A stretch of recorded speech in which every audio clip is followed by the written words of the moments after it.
Alright, so the news is in. Gana Gueye has finally completed his move to Paris Saint-Germain for a fee of around £29-30 million. What's done is done. You know, the lad wants to go in January. We held him back a little bit and asked if we could give him another 6 months out of us, which he did, and fair play to the lad, he was absolutely terrific. You know, you can't fault his effort, his work rate throughout the whole thing, and his attitude has been absolutely exemplary. He's been a proper example to a lot of players who were necessarily down tools and being an absolute dickhead about it. You know, yeah, gutted, wish him well, wish him all the best, hope everything works out for him.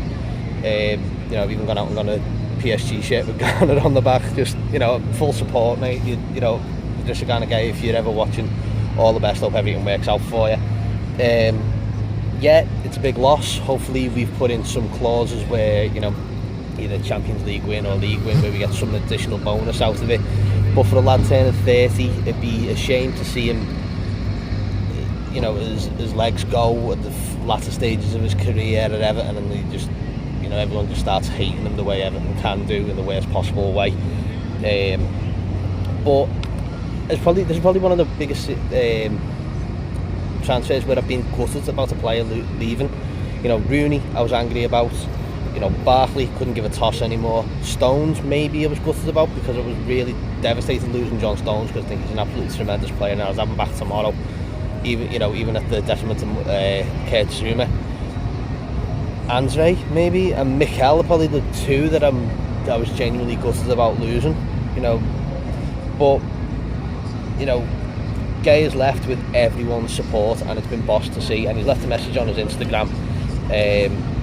You know, since my arrival, I've felt at home at the club. You've welcomed me with open arms, given me the opportunity, and the last 3 years he's had some amazing experiences. He's grateful for the love and support that he's had, no matter the weather or performances. The support's always been there. It's a journey that he's dreamed about since he was a kid, and to have this opportunity presented, he couldn't turn it down, which was fair enough. We knew that. To my teammates and coaches, I'll miss you and I'll continue to support you. Everton, we are family and continue to be, and for me, Merseyside will always be blue. Come on, you Blues. Love, Gana Gueye. So yeah, fair enough. Gana, if you're watching, all the best, mate. Hope everything works out for you. And what else we got? In other news, the Zaha saga continues to roll on. This is just getting weird now.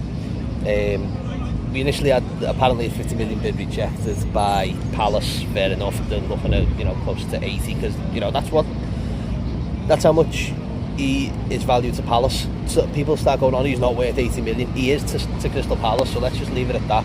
You know, that if they want us to meet the valuation, that's what we're going to have to do. But last night had a bit of a twist. I was playing footy last night up until about 8 o'clock, and again checked my phone, and Sky News come out with the news that there's 55 million plus Cenk Tosun and James McCarthy offered for Zaha. Now I was looking at that and going, alright, maybe not. I even thought Evertonians were a little bit, that's a bit of an odd one. Only for Everton to pull the rug from under Sky Sports, which was absolutely brilliant watching them squirm and saying we've actually done no deal whatsoever. So the Sky Sports sources understand and all that other bollocks. Yeah, you don't have a clue, mate. You just really don't. You're just doing it for bites and to get people to clickbait. Pains in the arse you are. So we'll wait and see on that one. This is going to roll and roll, I think, with Zaha. It might happen, but I think if Everton come out and categorically saying it's not happening, then, you know, it's going to go to deadline day, this one. And going back to Ghana in terms of transfers and stuff like that, who we're also interested in as a replacement for him, Mario Lemina from Southampton, Bakayoko, who's on loan at Monaco, who's now back at Chelsea, so that could be a possibility. And everyone's favourite at the moment, Jean-Philippe Gbamin, who was at Mainz. Now, I'd never heard of the lad, no one else had really, until we played them at the weekend, because he wasn't in the side, wasn't in the squad. But everyone seems, you know, he's the next Gana Gueye, so who knows? We'll wait and see. And literally just coming out to do this recording, Sky Sports Italy, if you believe that one, have confirmed that all down to a medical, Zaha and Kean's done, so just waiting on that one. Last night again, it's all social media bullshit, isn't He's suddenly followed Everton, and then his brother's done it, and then the under-23 lads started following Moise Kean, or Moise Kean, I've heard, you know, so I don't know, we'll find out later. It just seems like they're all just trolling the shit out of everyone and just getting everyone wound up on social media, and the under-23s are having a laugh with it. But again, we'll wait and see.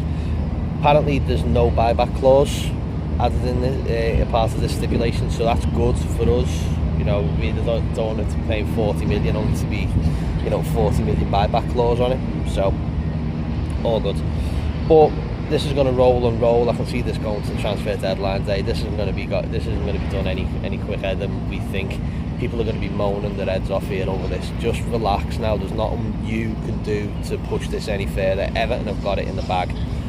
Let them deal with it. If it comes to it, we fucked up. Then we fucked up. I'm pretty sure that Silva and Brands aren't going to let this happen.